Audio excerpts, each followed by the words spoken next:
Hello everyone, this is part 21 of What If Naruto was in the 7 Ninja Swordsman, and I hope you guys enjoy this video and to like, to subscribe, to share, and check out the playlist, to see more comment down below. Now let's start the intro. They call me a god. They call me a god. They call me a god. Join my membership, the perks are great. It's in the description. Madara watched an astral projection of a fleet of ships sailing forth from the shores of the land of water. Unlike any other voyage, their sailing speed was unbelievable thanks to the fourth Mizukage standing at the head of this navy and making the very ocean drive his rapid advance thanks to his mastery over water style. Something his shinobi could only dream to achieve. A 14,000-strong army with another 2,000 acting as its logistical and medical support. 4 legions made up of 4,000 personnel each. It was the strongest army ever mustered by Kirigakure that had set off for a lengthy and brutal world war in such a grand fashion.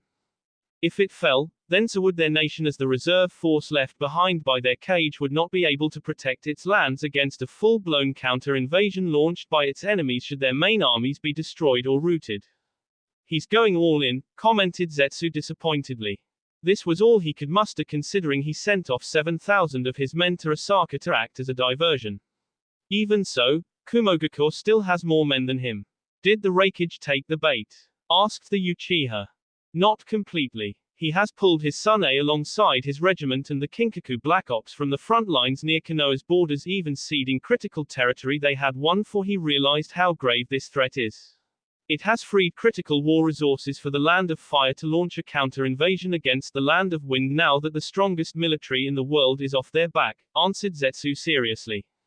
Just as Naruto planned, A's forces and the Kinkaku are nearly 10,000 strong. The diversionary force led by General Abe is only 7,000 strong. They'll most probably be C to pieces or be broken into desperate fighting groups, warned the creature. Not our concern, even the bait knows its fate. What about Kumogakure and its feudal capital's defenses? Asked Madara seriously. The third Raikage controls his village with a 10,000 strong force.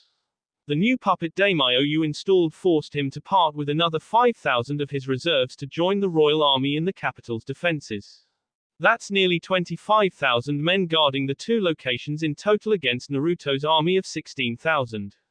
I'm not sure how he can win this despite his military brilliance. The odds are simply too great, said Zetsu frankly. Just as the Raikage, the boy himself is capable of facing an entire army given how strong he has become. But you're right, he's severely outnumbered. One mistake on his part and it can end in disaster. It's where we come in, advised Madara seriously. If not for their stubborn ideology and short-sightedness, Madara would have chosen the Land of Lightning to create his new world.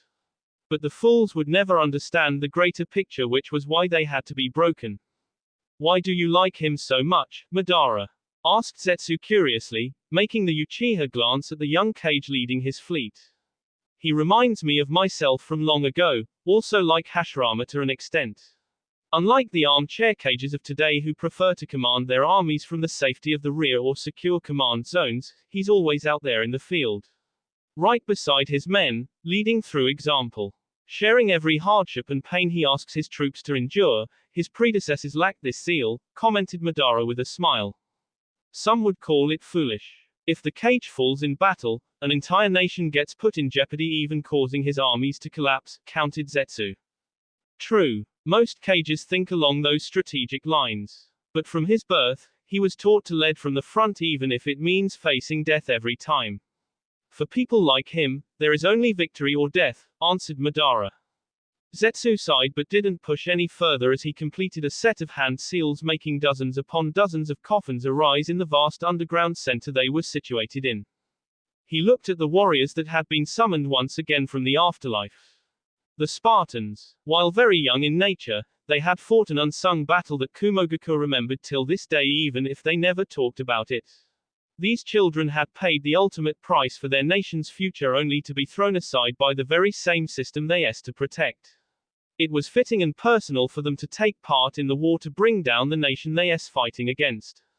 One of them stepped forward and now looked at him before his eyes shifted towards the astral projection upon which he saw his brother leading an entire navy. That's the fourth Mizukage and his army marching to destroy the land of lightning completely, said Madara simply, making the young redhead's eyes widen in shock before a proud and immensely satisfied smile arrived upon his face. Mizukage, huh? Elder brother truly is something else, whispered Nagato happily. Madara tried to control the brief pain that emerged in his heart upon seeing the love the boy had for his older brother, even if they were half-siblings. It reminded him of his own brothers and especially Izuna whom he lost to this cruel world. Soon, brother, I shall create a true world where you can live again peace. In that way, both him and Naruto were alike. They both wanted to destroy the current corrupt system and bring peace in order to let humanity and their lost families regain eternal happiness. It was why he could not allow the boy to be defeated by someone else's brilliance or his own mistake, no matter the cost. He explained everything that had happened since the Namikaze brothers had last met each other, including the fact that Naruto had now joined their quest to usher in a new dawn for humanity. I never wanted him to experience such pain. He has endured enough of that his entire life, whispered Nagato sadly, as Madara informed him of the demise of Ino Yamanaka and the child of his elder brother. Will you still fight? You could end up in a fate worse than death, asked Madara seriously, and was pleased to see the sheer rage in the redhead's eyes. I will, promised Nagato fearlessly. And your men? I haven't given the conscious free rein like yours. Will they willingly fight this war? Questioned Zetsu skeptically. Nagato looked at the creature, making Madara give a nod. Soon enough, Zetsu stopped the absolute control he had held over the other Spartans. They had been conscious for everything that had happened so far, just not free to speak their own thoughts until now. The redhead Spartan watched as his old comrades and fellow Spartan leaders Hayate and Kasumi stepped forward after exchanging silent looks with the rest of their comrades. Ready to destroy the lightning bee? Challenged Nagato. Both Spartan leaders looked at him for a moment before glancing at their former captain now Mizukage and their fellow comrade Kushina standing side by side on the astral projection. Kasumi merely gave a smirk as Hayate echoed the feeling in every Spartan's hearts. Are you kidding? We're right behind you. Madara watched Nagato smile and clasped each of his hands with his old comrades as the rest of the Spartans came forward to voice their own consent to get the justice they didn't receive in life. Their camaraderie clear for anyone to see, which made him smile. He was one step closer towards his true dream. Naruto had a heavy frown upon his face as he watched the unending thunder that had raged across the skies for the past several hours. Heavy rains had battered them mercilessly and the violent seas would have already consumed a few ships already if not for his and the 7 ninja swordsmen's best efforts to control the water around the naval vessels. He remembered several regiments of civilian fighters sent by the daimyo to rescue the previous 7 ninja swordsmen had never reached Iwagakure and had instead perished in this very sea. Judging by how violent it was becoming with each passing moment, he could understand why. If his shinobi were struggling to keep themselves from sinking, then civilian fighters never stood a chance against such dangerous waters. Lord Fourth, look at that. He gazed far on the eastern flank and found a wave of mist approaching towards them, spanning across several dozen kilometers. They were still 1,000 miles away from the shores of the land of lightning and no natural mist could occur under such a violent storm. Kaori, link up with the sensor division. I want a report on any enemy presence on the eastern flank. He ordered, referring his childhood friend by her new codename they had decided themselves. Kushina nodded and bravely jumped off his flagship to land upon a nearby vessel and hop onto the next ones as a few highly skilled sensors joined her in running towards their farthest ships on the eastern flank. She's good, even for a mercenary, commented Mei with faint admiration. It's what we pay her for, replied Naruto, as he glanced at the female Jinchuriki and possibly his future wife who had volunteered to accompany him in this conquest. Her reasoning for staying by his side was the fact that she wanted their men to witness her loyally fight for their cage in order to gain support for her own political elevation in the future.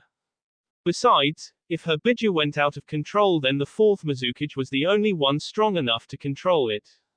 Not that she needed to, as the beast had been quite curious upon getting a brief signal from the 3 tails, a simple message to comply with the new cage's war for the time being. Mei was drenched completely, as were every one of her comrades. The weather was cold, the rains merciless and the seas violent. She saw the worry in their cage's eyes, which made her take a step closer. What is it? She asked him. Something feels off. I can feel it, he whispered, only loud enough for her to hear. There was no need to make the men panic considering they were already fighting nature itself. As if his words had been prophetic, they saw a red flare immediately being fired up from a ship on the eastern flank, the one where Kushina and few of the senses had gone to. Before May could turn back and ask another question as to what the woman could have found, Naruto had already vanished from their ship. He was quite fast. The fourth Mizukage appeared on the ship earning firm salutes from every ninja and civilian on board except for Kushina, who stayed true to her persona of a mercenary. "Report," ordered Naruto. "There is a disturbing energy in the mist, Lord Fourth." "It's not natural," answered Kushina seriously, earning firm nods from the other senses in her unit.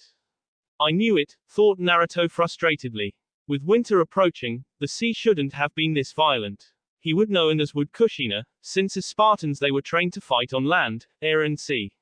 And while they had not fought any major naval battles or skirmishes in their service, they had performed combat patrols and training operations in this ocean. The mist was rapidly approaching towards his fleet, and once it settled in, his fleet could very well be torn to shreds with each ship fighting for itself in these violent seas. "Can you erect a protective barrier around our fleet?" asked Naruto seriously. "Not if they follow such a large formation. Reorganize the ships into a spindle formation in tight-knit groups, that should be enough for me to form a passable barrier. We'll still need to keep the ships together as much as possible," she advised him, earning an understanding nod in return. "Get back to the flagship and adopt a spindle formation. Use your chakra chains to link up every ship," he ordered. "That'll drain my chakra reserves very rapidly," she warned him. "Have the ninjas share their chakra with you. Those are my orders," he commanded, gesturing to one of the sensor ninja to ensure the men aboard the flagship didn't raise any hurdles in supporting the mercenary. As Kushina went off to carry out her orders, Naruto turned towards one of the other senses swiftly. "Summon the 7 ninja swordsmen." The shinobi saluted before vanishing with a quick shunshin as the last Namikaze glared at the approaching mist. With such a turbulent ocean and violent weather, his own sensory powers found it difficult to understand what exactly was going on and why he felt very uneasy deep in his heart. He watched as his fleet started adopting a spindle formation slowly as a series of chakra chains spread from the flagship and latched onto each and every vessel in a few minutes. By that time, the 7 ninja swordsmen had arrived at his side and looked at him for further orders. "What is that?" asked Kisum with a frown, before his cage could even say a word. At first none of his comrades saw anything amongst the raging seas, prompting the Mizukage to activate his red eyes fully, and what he saw made his heart stop. "Kaori, bring up the barrier now." He roared fiercely and used chakra to make his voice echo across the entire fleet despite the raging storm thundering over them all. But it was already a little too late. Mangetsu blanched when he clearly saw a land mass full of spikes emerge from the deep ocean and instantly launch an entire barrage of those spikes clearly through the skies, which were now heading straight for their clustered fleet. "With me," commanded Naruto swiftly, thankful to have his aerial gear always strapped across his back. A practice drilled into him brutally from his Spartan days. He had instilled the same discipline in his men in return. To their credit, not one of the 7 ninja swordsmen hesitated or flinched in fear as a literal rain of spikes sailed towards their fleet. Instead of seeking cover, they took to the skies and headed straight towards the hail of projectiles under the lead of their fearless cage. "Haku, Mangetsu, Zabuza, Jinpachi, protect the fleet. Buy time for Kaori to set up the barrier," commanded Naruto fearlessly. The 3 swordsmen nodded fiercely before dispersing into 3 different sections to protect the front, center and rear of their fleet respectively. "Aimeori, Kisum, follow my lead." The remaining swordsmen unleashed their holy swords and followed after the Mizukage as he raced towards the newly discovered foe. The Kiri army watched from their ships as 3 of the 7 ninja swordsmen took up defensive positions around the front, center and rear of their fleet. Haku quickly performed a set of hand seals before forming nearly hundreds of ice mirrors across the entire eastern flank in a defensive wall. It came into existence just in time for the first of the humongous spikes to come crashing down upon the fleet. The Yuki clan air roared a fearsome war cry, pouring massive amount of chakra to her defense. Ice mirrors after ice mirrors were shattered under the fearsome rain of monstrous spikes, only to be reinforced by hundreds more as Haku valiantly led the defense of their entire fleet single-handedly. But even a novice could see the sheer amount of strain it was putting upon the young heiress, and she was only relieved when Jinpachi joined the fray. He brought forth his S-blade Shibuki and unleashed a volley of explosive tags that tore apart a good part of the spike rain. Relentlessly, he continued his attack as Haku fought desperately to protect him and the ice mirror's shield that was protecting their fleet. Mangetsu and Zabuza joined next with fearless warcries of their own as they created dozens of water dragons from the raging ocean. The beast's demonic eyes gleamed in the fiery storm as they launched a S-volley of water missiles that joined theirs comrades' simultaneous attacks in crushing the S-spikes. But even as they fought valiantly and prevented even one projectile from reaching any of their ships, they knew it was only a matter of time and a single slip to deal a devastating blow. The loss of a single ship meant losing hundreds of men, and that was something they couldn't afford even before they reached their enemy's shores. It was why they were quite surprised when a shockwave raced forward and obliterated the next volley of spikes about to rain down on them. Looking back, Mangetsu saw Mai Terumi joining the battle with 5 tails clearly swirling from her back. As the Jinchuriki charged bravely to the aid of the 7 ninja swordsmen, she was quite surprised when ferocious cheer erupted from one of the ships as she passed by them to join the front line. Soon enough more and more ships joined in until it turned into an unending roar. Words couldn't describe the content and pride she felt in her heart, as this was the first time her fellow countrymen were openly cheering for her when her entire life she had only been looked upon as a monster. It made her charge forward to join the front line and launch more S-air shockwaves that immensely helped their fledgling defense as the silhouettes of a deep red-colored barrier started emerging in all directions of their fleet, with Kaori having gotten crucial time to bring up her own defense, which made her be grateful for Naruto's insight of hiring this Uzumaki mercenary. "We hold for the barrier," she commanded loudly. The 4-7 ninja swordsmen nodded as together they intensified their counterattack against the enemy's offense. Naruto sailed through the skies to now what he could clearly see was a floating mass of spikes, larger than even every known tailed beast in size. "What the F is that?" cursed Aimayuri. "I didn't think it would be true." There were rumors that Kumogakure had an island which they used for their Jinchuriki and special Black Ops training. "But this thing is not an island but a massive ninja turtle," exclaimed Kisame in awe.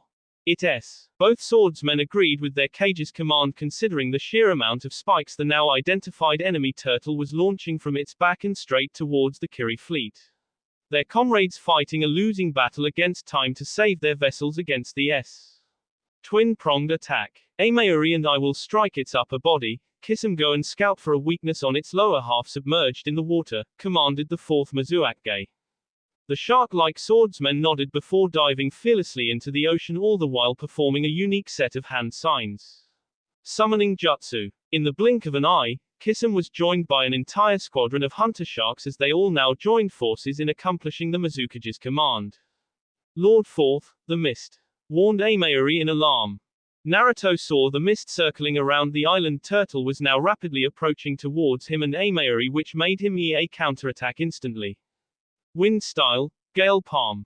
Channeling a substantial amount of chakra into the attack, he unleashed a powerful air wave that dispersed the approaching wall of mist into smaller fragments into multiple directions. Aimayuri used that opening to charge forth, raising her twin blades Kiba straight towards the skies that rumbled with storms of lightning now gathering over the monstrous island turtle. "Thunder God!" yelled Aimayuri furiously. Naruto was frankly amazed as the holy swords launched a powerful wave of lightning directly into the skies, which crashed against the storming clouds. In the blink of an eye, a humongous lightning spear crashed from the skies as if unleashed by the gods themselves. Mercilessly it struck the island turtle's back, creating a monstrous explosion and temporarily halting the spears it was launching from its back, as hundreds of them were simply blown away in the blast. However, it didn't stop the beast's advance towards their fleet. In retrospect, it only made the turtle pick up his pace, if such a thing was possible for a monster of his size, shrugging of an attack that would have killed hundreds of shinobi in an instant. He saw Kisame emerge from the water swiftly with his sharks missing, and the look of alarm on the swordsman's face made the Mizukage even more tense. "It's as strong beneath the water as it is above. We couldn't even get close as it launched multiple whirlpools. It's too strong, Lord 4th," yelled the swordsman swiftly. Naruto cursed and tried to think of his options. He barely had 2 minutes before the beast reached his fleet, and once it was inside his formation, it was all over. Even Kushina's barrier would not be able to stop him. The only thing he could find in his own arsenal of ninjutsu was the humanoid monster he had created during his last battle by joining the yin and yang chakra inside his body. But doing so even once had reduced his life by several years. Taking that risk again might just prove fatal. However, doing nothing would see his army annihilated even before it reached the enemy. He would go down in history as the most laughable Kage of all time. How can I ask my men to s for me and my dream if I can't even do the same for them when needed most? He chastised himself. In that moment he made his choice, but before he could call upon that divine power, he saw something with his red eyes that gave him another equally risky idea. He appeared beside Amayuri with a quick Harashan, swiped his thumb with her twin holy swords, marking some of his chakra and be upon the blades. What? Asked the female swordsman in surprise. Can you do your technique once more? He asked her seriously. Yes, but your blades can now trace my chakra, right? Asked the Kage quickly. Yes. Then launch your attack on my signal. He commanded without hesitation. You'll s if you're in the radius, Naruto. You can't be faster than lightning even with your teleportation. You're not a god. She tried to warn him. Amayuri was surprised to only receive a warm yet wise smile in return before the fourth Mizukage charged towards the beast in act of bravery or sheer madness, the likes of which she had not seen in any man. Naruto. She yelled out for him, but he kept on charging forward. She cursed and quickly asked Kisame to get out of the water as she started gathering chakra for her devastating attack, hoping whatever gods that existed in the universe prevented her hands from becoming the ones that killed their insanely brave but dear leader. The warriors of Kirigakure stood on the edge of their ships and watched mesmerized as their Kage made a charge that not even the most bravest or craziest among them would have dared attempted against a monster of that size. The heavens roared once again as Amayuri brought forth the power of the thunder god back to life. Nor the sheer roar of the lightning gathering in the skies or the water missiles that emerged from the ocean rapidly broke the Mizukage's fearless charge as he kept on nearing towards the massive island. The beast must have sensed the approaching danger, which made it launch nearly 1,000 spikes from his back straight towards the charging Kage. In return, Naruto launched several dozen three-pronged kunai, and what followed next was something that his men would remember forever. Flash after flash happened without pause, with even the most acute sensor only able to see a black blur dodge each and every spear sailing past him harmlessly. It was the giant turtle's turn next as the black flash suddenly appeared right above his barely exposed face. Now, lightning roared upon the Mizukage's Walkyrie as he threw one of his three-pronged kunai laced with his chakra straight towards the turtle's head, which was rapidly descending back into its hardened shell. The explosion that followed an instant later blinded each and every human while rocking the entire Kirigakure Navy and the very ocean itself. Amayuri and Kisame had gone extremely pale as they tried to search for their Kage amidst the humongous amount of vapor that was now shrouding the entire area since the lightning attack had struck beast and ocean without discrimination. The remnants of several dozen fishes floated lifelessly upon the ocean's surface, their charred corpses presenting a grotesque sight. Both swordsmen joined forces together to launch a respectable wind attack that slowly started to disperse the vapor spread across the entire area. As their vision started to clear, both of them advanced forward and were surprised as well as relieved at the same time to find their Kage floating over a now unconscious island turtle. Half of the beast's face was badly burned thanks to the monstrous lightning attack which had struck him without mercy before it could retreat back into its well-protected shell. Ash release, particle annihilation. Dark ash-like chakra was launched from the Mizukage's body, which gathered around the exposed head and end of the monstrous turtle before igniting in a thunderous explosion. By its end the beast was missing nearly half of its upper body as the explosion had even penetrated deep into its hardened shell and obliterated everything in its path. Every human watched in awe and relief as the monstrous island started to sink into the ocean, but not before the fourth Mizukage procured their nation's flag from a scroll in his pouch and s it hard into the highest visible spike on the turtle's back.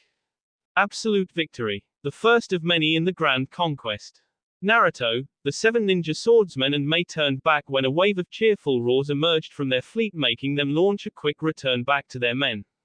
Each of them clearly saw the respect and growth they had earned from their warriors and supporters when one by one the shinobi and feudal warriors gave them a respectful salute until the entire fleet joined the action. It was a sight that neither the 7 ninja swordsmen or Mei Terumi would forget for the rest of their lives, a feeling Naruto was now quite familiar with after having seen the same kind of unity and support from their people upon his coronation. The Black Flash. As he flew back towards his flagship with the 7 ninja swordsmen and Mei upon his heels, somebody from the fleet gave a ferocious roar of approval by calling him that name. The Black Flash. The Black Flash. The Black Flash. He stopped upon reaching his flagship as the entire fleet and every warrior standing upon it thumped their sea repeatedly and in unison as a sign of respect while giving him a name which he had once thought was only a product of Madara's fantasy. It made him climb upon the mast of the flagship so he could be visible to his entire fleet as he raised his sword high in the air. To our great conquest, he roared fearlessly. Kushina smiled upon seeing the fiery response the entire fleet gave upon their cage's proclamation. It only strengthened her hope of avenging her lost comrades by destroying the nation that had killed them in the last war. Come, my warriors. Kumogakure and the shinobi world awaits us. History would remember the Battle of the Raging Seas as one of the most important events of the Second Great Ninja War. It was not only one of the rare instances where mankind had prevailed upon forces of nature across the ocean but also marked the demise of the beast responsible for protecting Kumogakure's waters from its enemies. What followed afterwards was a tale of hardship, pain and change that shook humanity itself with history immortalizing it in its pages forever as the Great March. Kumogakure. The third Reikage had been gazing at his village when he heard one of his men immediately march inside the room. Judging from Dodai's worried expression, the news weren't good. Genbu is gone, my lord. Usually he appreciated the man's habit of stating the point directly, but not today. Come again. He usually disappears from time to time, you know that, reprimanded the dark-skinned Kage. His name vanished from the contract scroll. We had kept him on patrol duty in the ocean to spot and intercept any invasion fleet that could launch from Kirigakure towards us or our allies. He had successfully foiled an earlier attempt few months ago by sinking the water daimyo's fleet headed towards Iwagakure to rescue their previous 7 ninja swordsmen commanded attack force, pointed Dodai worriedly. The third Reikage frowned as the only reason the beast's name would disappear from the holy contract scroll would be if he no longer existed in this world. He marched down to his desk and took a seat making Dodai follow after him. Then it's just as we feared. Kirigakure has launched a full-scale invasion upon us. The fact that they took out Genbu is proof they have strong warriors among their ranks and this army is strong unlike the earlier one. What reports are our spies giving us? Asked the Reikage seriously. Only that soon reinforcements will be landing in Osaka to launch a deeper incursion into our lands. I have asked Lord A and the Kinkaku Black Ops alongside our frontier army to stop that from happening, explained Dodai honestly. That may not be the enemy's real strategy. Fortify the feudal capital and our villages' defenses. I want our main army fully mobilized alongside our jinchurikis. The enemy's main targets will be these 2 locations. If they take it, this nation falls. Demand 10,000 reinforcements from Iwagakure. Commanded the Reikage. Iwa would never agree to such a huge number, warned Dodai. Then tell that F-up mummy Mew that if Kumogakure falls then his flank is wide open. If he doesn't want Kiri's barbarians plundering his lands and lose his lure of Tsuchikage then he will do well to send us as many reinforcements as possible to stop the enemy just like we have helped him in the past, snarled the Reikage furiously. And if he refuses? He won't. Dodai chose not to further question his Kage considering he looked far from pleased and their situation was deteriorating rapidly. What about Konoha? Asked the muscular Kage. They haven't launched a counter-invasion when your son made a tactical retreat back into our lands to stop what's happening in Osaka.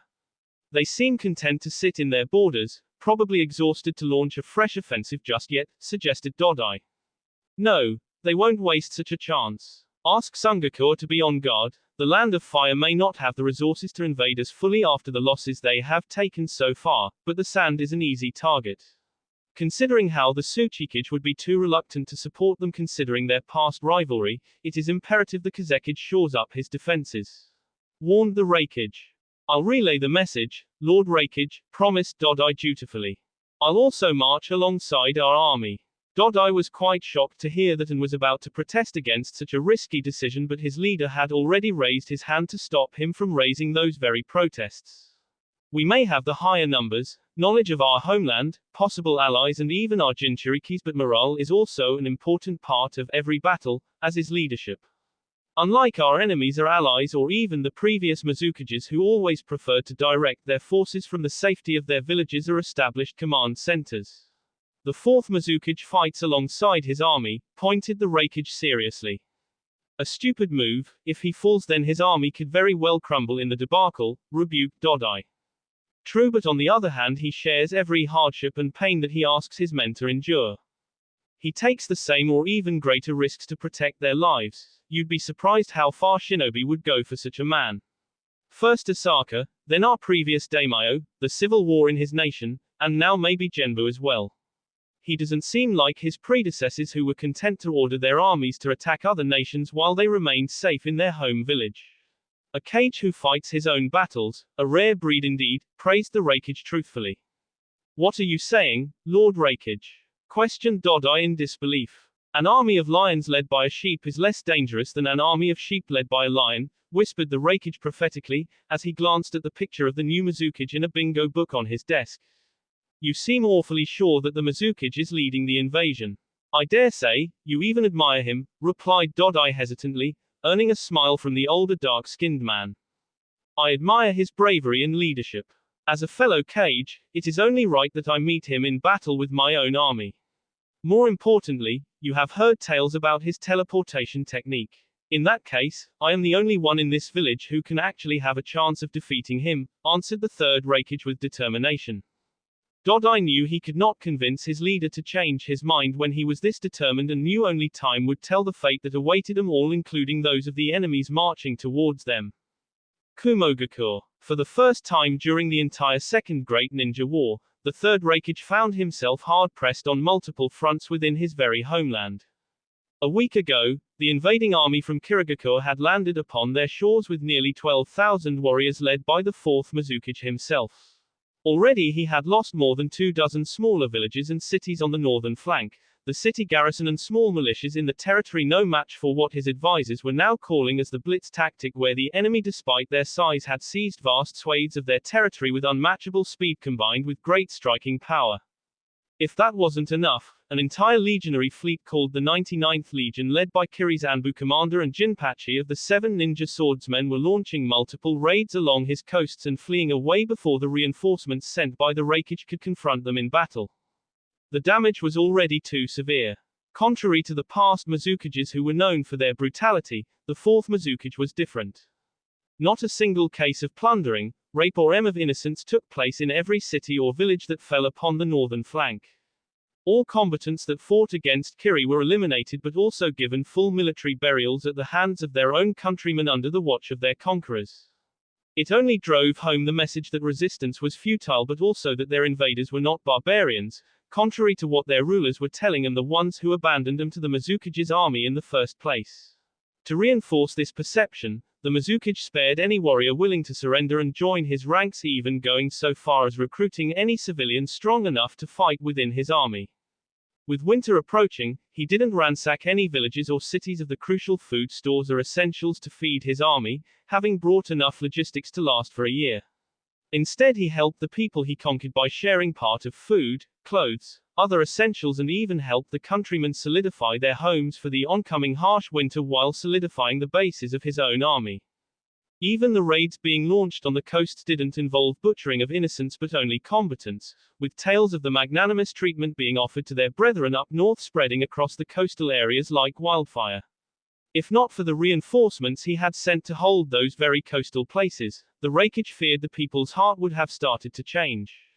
He had begged the daimyo to spare troops he had confiscated for the feudal capital's defense, warning the new lord that their enemy was trying to win the loyalty of their subjects without attacking strongholds he simply didn't have the power to conquer just yet. What of our allies? Asked the Raikage out loud, making his advisors look at him. Iwa has sent a 5,000-strong force led by Onoki as our reinforcements. They should be here in 3 weeks, reported his Anbu commander swiftly. A token. Mu insults us, decried one of the ninja clan heads. On the contrary, the Raikage knew the second Tsuchikage was being extremely cautious, having sent an equal number of reinforcements under his own son to Tsuna's aid, while keeping his 20,000-strong main army for the defense of his own nation. This way he could say he didn't discriminate between both of his allies while also keeping enough reserves for himself to defend his own nation should they fall. The Leaf has launched a similar invasion into the Land of Wind. The Sand has already lost critical zones including a water dam. The same blitz strategy seems to be play on that front as well, pointed Dodai, bringing everyone's attention back to the invaders within their own lands. He attacks our weakest links while holding back on confronting the strongest. The North has always felt neglected since the founding of our nation. It does not hold gold or minerals unlike the South, but it is responsible for nearly 60% food produce of our nation. The daimyos always favored the southern regions for development while only providing token growth to the north, further alienating the people. Nearly half of his feudal warriors are from that region since the impoverished populace simply does not have enough employment opportunities except agriculture. The Mizukage has not only won the hearts of a disgruntled populace, but also secured food and water sources for the rest of his campaign. The longer he holds those regions and treats the people well, the more loyalty the daimyo loses from his own men who hail from the northern lands, warned the Anbu commander. We must confront him in battle before it's too late, stated the Raikage seriously. The daimyo forbade us from confronting the enemy just yet, my lord. He wants us to keep Kumogakure and the feudal capital firmly in our control, warned a clan head. The third Raikage cursed the youngling who had ascended to the throne after the of his predecessor at the hands of the same man who was currently invading their lands. The boy was in his late teens and was more insecure than any feudal lord he had ever seen. He wanted to protect his seat and the source of his military power even if it meant losing their most important breadbasket. Let the enemy come to us. Winter is already upon us, he'll take substantial losses in the grim weather our men are used to fighting in. As tactical opinions were being discussed left and right, the Raikage knew doing nothing like the daimyo suggested would only draw further catastrophe upon them. So he made his choice. We will confront him. Call back the 5,000 reserves from the capital which the daimyo took from us. Our feudal lord has 10,000 of his own guard to protect his seat. He won't have to worry about being dethroned once we crush the enemy, he announced. But my lord, that's the 8 Tails Jinchuriki will march alongside our 15,000 strong army in total. I shall lead them personally. Meanwhile, the 2 Tails Jinchuriki will remain with the village. Have my son redeploy the Kinkaku Black Ops for the protection of this village along with any men he can spare. His orders are to crush the force at Osaka and then come back to protect this village. Should our army be defeated, his orders are to form a fresh army from the remnants of the old one, the reinforcements from our allies and our last Jinchuriki, and crush the enemy once and for all. The 4th Mizukage might be a great general, but he won't survive our wrath. The Raikage's thunderous declaration bolstered the resolve of his own comrades as they offered him their salutes and promised to carry out his orders even if meant going against the daimyo. As his subordinates started hustling out of the headquarters in order to prepare their army and send out the summons to their reserve force in the capital, the Raikage looked at the map of his own nation. I'd rather fight and accept the consequences, than let the enemy force us to fight on his terms. A part of his heart was thrilled for the upcoming battle, for his opponent was a Namikaze. He had always believed his ancestors had wiped off their rival clan before the great nations were fully established. If reports were true, the 4th Mizukage was the last known survivor of his clan with no children of his own yet and a widower. As the leader of the Kaizen clan, who were the only ones able to match the speed of the Namikaze clansmen, it was his duty to finish off his enemies once and for all. I shall soon meet you in battle, Naruto Namikaze. Then we shall see whether my armor and speed can defeat your teleportation technique. 2 days later, Kasuga City, northern borders of the Land of Lightning. Winters were as beautiful as they were. The 4th Mizukage couldn't help but have that thought when he watched a group of children from the city happily playing with snow gathering in the streets, while a group of his own men shivered a bit while guarding the garrison headquarters he was currently occupying, unused to such cold climate despite their training and resilience. It was also another stark reminder of why he couldn't simply steamroll through this nation's territory. Only a fool would try and best nature. It has always been strong enough to tame the arrogance of men. As he watched his commanders arrive inside the room, he knew the time to take action had arrived once again. Report, he ordered, as he marched towards the war table holding a well-described map of the nation they were invading. The enemy is moving towards us. A 15,000-strong army led by the third Raikage himself, reported Kisame, who was acting as second in command of the 501st Special Forces. With Naruto himself tied up consolidating the territory they had gained alongside directing the attacks as well as movements of their entire army, it fell upon the older swordsmen to lead their most important unit in the war. While the 501st had not yet been actively deployed in battle, they had played a crucial role in gathering important intel about the enemy defenses, strength, locations and supply routes. Recon and disruption of supply lines. He had given Kisame these tasks and the man had made his troops deliver by conducting reconnaissance from the skies without the enemy ever noticing their presence and destroying their supply routes and bases before reinforcements could prevent such a disaster. The 99th Legion led by the Anbu commander and Jinpachi harassed the enemy's coastal shores, thereby dividing their forces. The 212th and the 47th Legion led by Mangetsu, with Haku as second in command, and Zabuza, with Amayuri as second in command, were the ones mainly responsible for capturing enemy territories once the other two legions had disarrayed and destroyed the enemy's strength.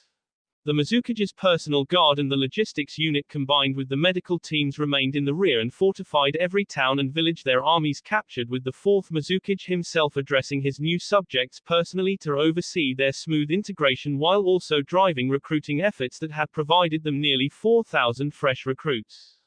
While not on par with standard shinobi or feudal forces, these new recruits were quickly being trained to fight to a respectable level and could be used as shock troops against fortified positions or dangerous advance maneuvers.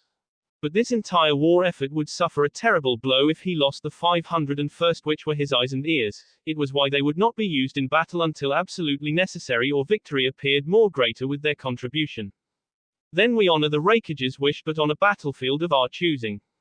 Besides, I anticipate our men are itching for a real fight, declared Naruto with a smile, earning a boisterous set of laughs from his commanders as they each knew of the numerous complaints they had heard from their men about wanting to fight against real warriors instead of simple farmers or militia forces.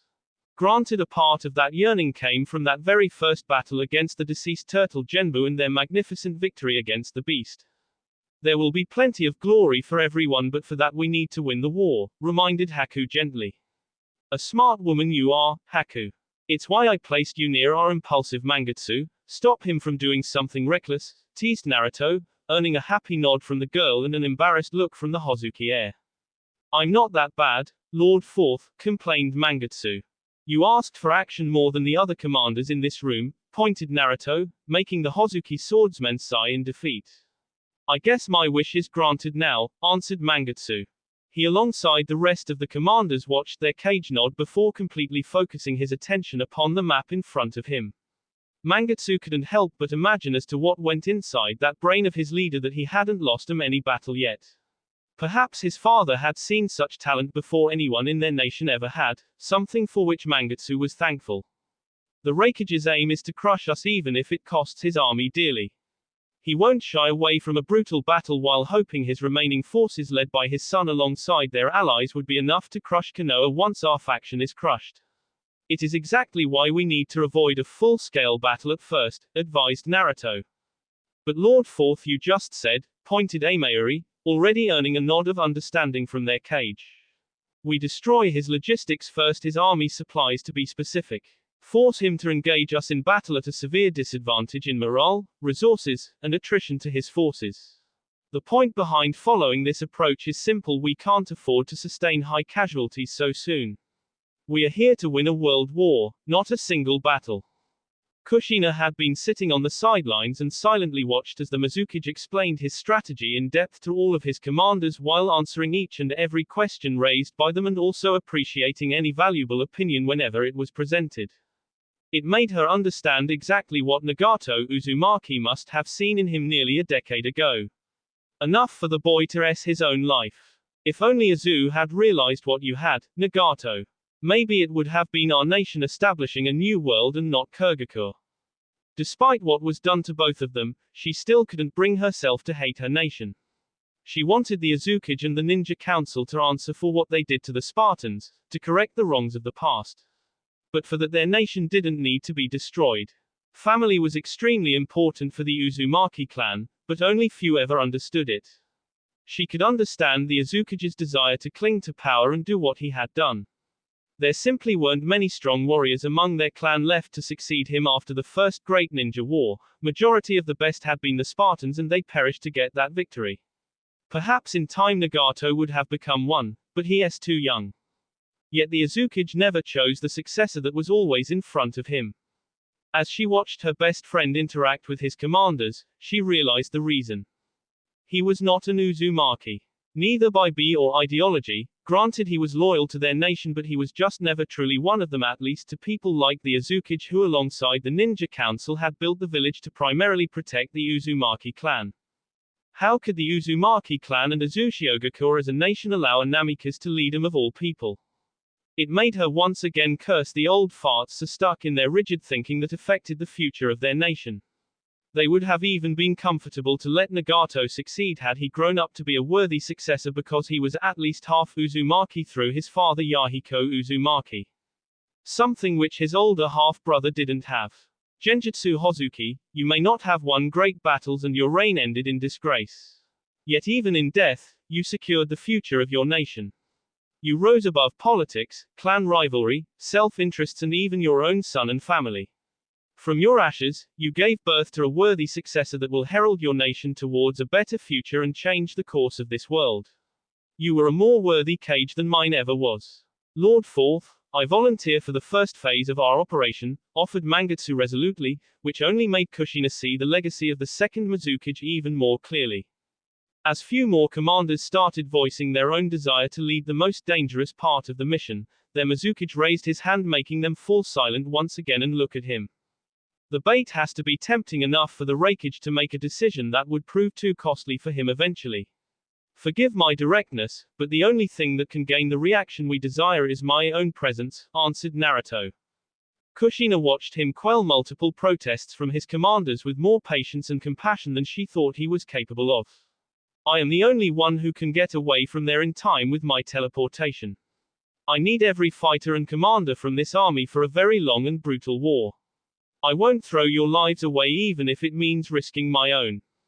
I'll go with him, she volunteered, much to everyone's surprise and her friend's displeasure. Kaori, he began. I'm a mercenary. I understand you don't want to lose your men and commanders, but I can't afford you getting hurt or K. My paycheck depends on it, she retorted fiercely, unwilling to let her dear friend and her clan's future fade into oblivion alone. Naruto looked around and saw his commanders were not opposed to her presence if their Kage was not allowing them to get involved in the first place. Very well, he agreed.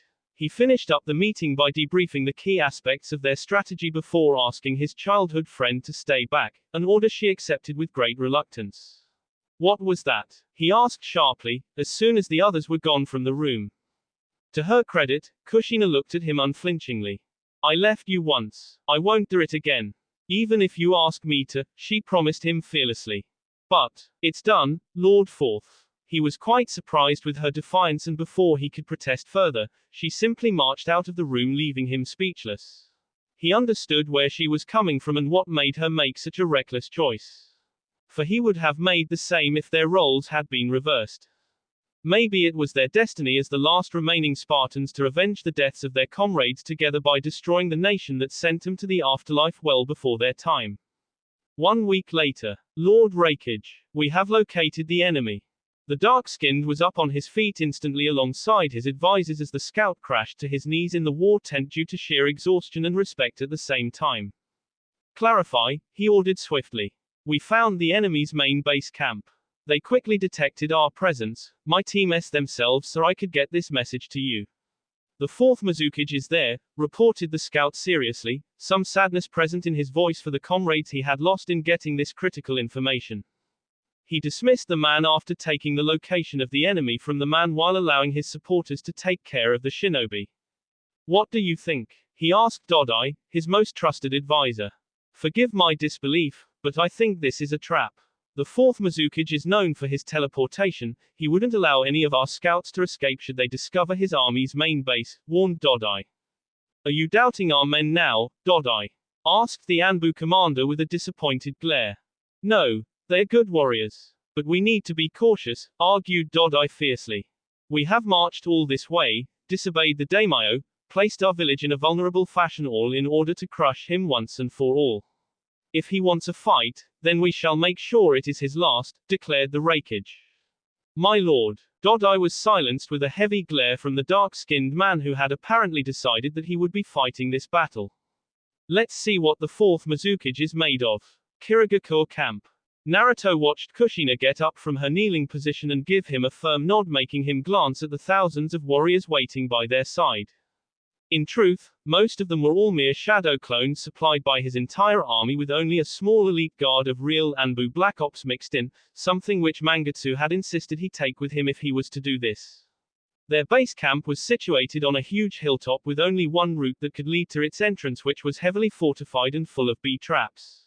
At the same time, the same route led deeper south towards the feudal capital, something he knew the Raikage would want to prevent at all costs if he wanted to keep his lair. They are coming, his friend told him, as she joined by his side. Enough for a good fight? He asked with a smirk, making Kushina sigh. More than enough. Naruto nodded confidently at that answer as he unleashed Muramasa from his back as his friend, their Anbu and the Shadow Clone army prepared their own weapons. I've waited a decade for this moment. It's not just about you that made me come here, whispered Kushina earnestly, earning a subtle and understanding nod from her old friend. For Hayate and Kasumi, proposed Naruto respectfully, as he remembered two of his dear comrades who had fallen in these very lands. The enemy came into sight, hundreds upon hundreds of bee-hidden cloud ninjas charging towards them with fearsome war cries and monstrous intent. For Nagato and all our Spartans, she whispered with determination, before raising her sword high in the air. Today, Kumogakure pays their tribute in bee. Roared Kushina M. His bee boiled with a thirst for vengeance that had burned within him ever since the fall of his comrades. It was to revenge them. No prisoners, he yelled thunderously, as he finished his set of hand seals. Earth-style, Great Mud River. A cold smirk arrived upon his lips when a dozen Kumo shinobi were swept off their feet when the ground beneath their feet turned into a slippery river of mud that mercilessly sent them crashing down from the mountain to a gruesome death. He created dozens of boulders next, which Kushina wrapped with the help of her chakra chains before unleashing them with devastating speed upon the disarrayed enemy forces. The veterans among the warriors reacted better this time and unleashed combination lightning strikes that obliterated most of the approaching boulders swiftly. What they didn't know, however, was that each of those boulders was strapped with an explosive tag which Kushina unleashed one after another, and instead of fiery explosion, the weapons rained down a flood of shrapnel that tore through eyes, armor, limbs and heads. The sheer brutality of the attack decimated the entire front line of the enemy, the ground littered with the bee of their or critically wounded comrades. It made the second wave pause for several long seconds before they were galvanized when an panther-masked Anbu took charge, earning a roar of approvals from the previously demoralized enemy forces. That's the Anbu commander of Kumogakure. I saw him a few times when he visited the previous daimyo with the Raikage, pointed Kushina. Finally a real challenge, replied Naruto with a smirk. We are here to act as a diversion. Let's stick to that until necessary, she warned him, making him sigh but give a nod regardless. Few miles south. Pick up the pace. Kisim's fierce command made the 501st Commandos flying alongside him channel more chakra into their winged devices on their back, thereby increasing their speed. From the corner of his eyes, he saw great explosions happening across the far-off hills where their Mizukage himself was acting as a diversion for them to complete their mission. It was beyond insane and reckless, but he could not deny the enemy had fallen for the trickery. In their haste to eliminate the man leading an invasion into their lands alongside the majority of his army, they had marched most of their forces, including their best fighters, to eliminate the Kiri army alongside its leader. In doing so, they had left their base camp undermanned and vulnerable to an extent. A location which held most of their supplies, be it food, water, clothing, armor, weapon cache, relief materials for the territory they wanted to liberate from the invaders, and even money. All of it now ripe for destruction or looting by the very same enemy.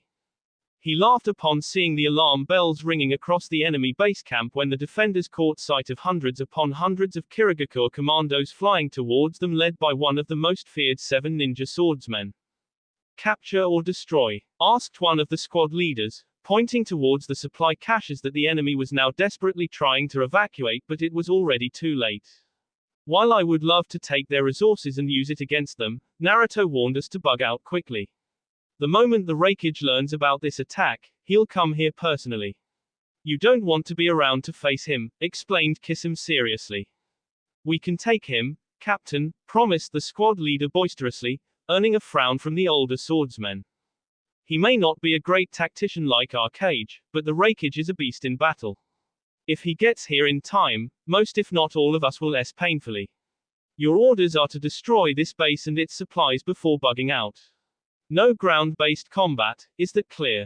Asked Kisame sternly, looking at the other squad leaders around him with a challenging stare, and was satisfied when they all backed off after watching his gaze. Kisame gave the signal, which made his entire force split into smaller groups among multiple waves instead of one large formation. The first wave flew over the enemy camp and dropped a barrage of smoke bombs that shrouded the entire camp, swiftly making visibility extremely low. The arrows sent by the civilian defenders, along with few lightning strikes by the enemy shinobi, managing to hit two of the Kiri commandos, who were swiftly grabbed by the rest of their squadron and pulled away to safety. The second wave had been right behind the lead of the first and unleashed ceiling scrolls full of shrapnel projectiles that exploded across the entire camp as soon as they hit the ground. Dozens upon dozens of painful screams echoed among the Kumo defenders, as many instantly while others were severely wounded. What little cohesion they had been able to mount in the defense broke down due to the smoke across the entire camp and their increasing casualties. Kisame himself moved in with the third wave, and together they bombarded the entire camp with hundreds upon hundreds of explosive tags that obliterated the supply tents first, followed by the medical station, then came their headquarters before the destruction befell upon the makeshift barracks, tents for the army.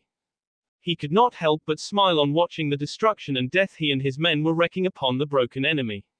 It was not something he was not used to already, having hundreds of men in battle during his entire life, but the carnage he was inflicting today was surgical and it was war. And he loved it. The third Raikage had sent 5,000 of his men, the best shock troops of his army, to weaken the enemy considerably before he descended upon them with the rest of his 9,000-strong force.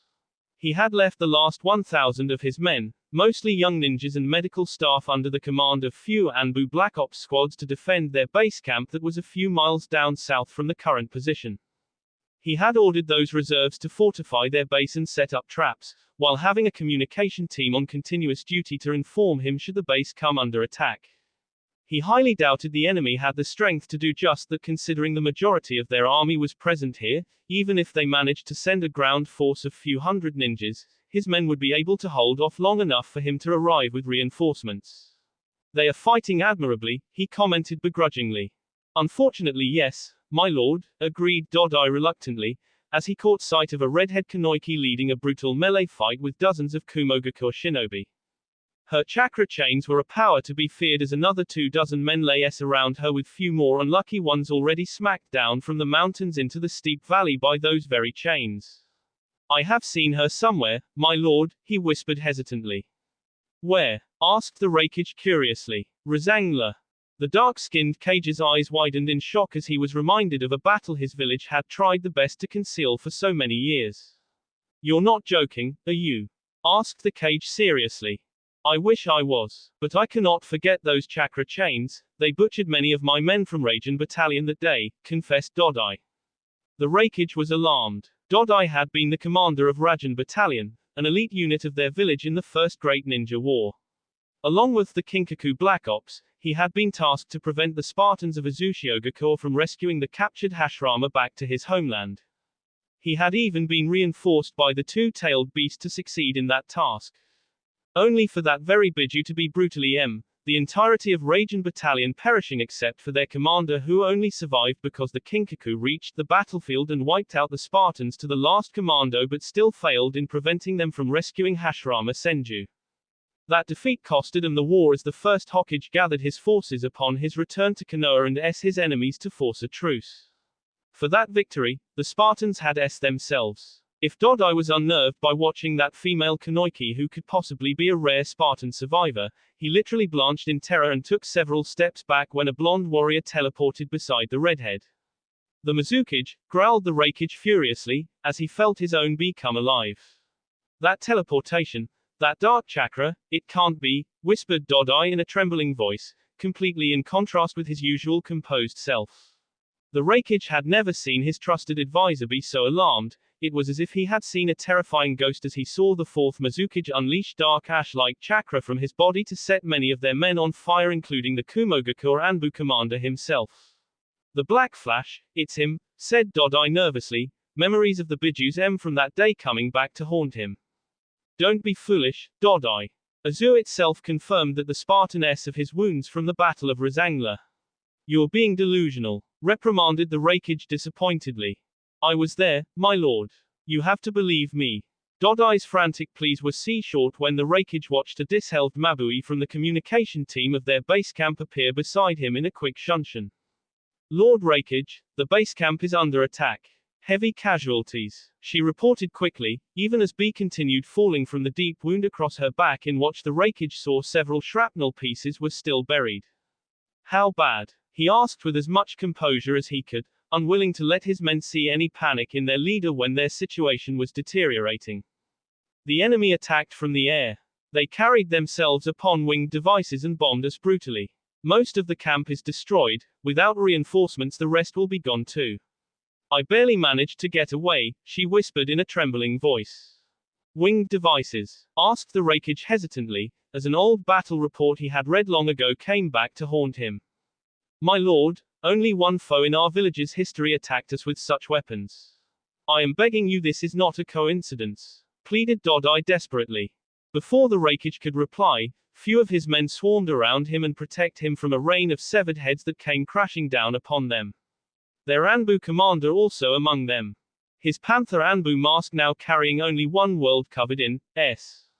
He turned back towards the mountain and saw the Mizukage alongside the redhead Kanoiki and few other warriors had joined together in a tight circle by holding each other's hands while the rest of their army held back Kumo's enraged warriors that were trying hard to revenge the M of their Anbu commander. For a moment, his gaze landed upon the fourth Mizukage and there was a cold and merciless smile upon his lips. He disappeared alongside his group in a dark flash and the next moment the entire hill exploded in a catastrophic detonation which drowned out the screams of thousands of Kirigakure and Kumogakur shinobi that were reduced to ashes in less than a few seconds as the rest of his army scrambled to save themselves from the crumbling hill. Only later the Raikage would learn the enemy had barely lost any real shinobi in that battle, and by the time he returned back with reinforcements his base camp, logistics and medical teams and most if not all of his supplies were a smoldering pile of dust and ash. This was not an act of a young Kage eager for glory, but of a shinobi who had been trained for war. To hit the enemy where it hurt most with minimum cost, just the training a good Black Ops commander would receive.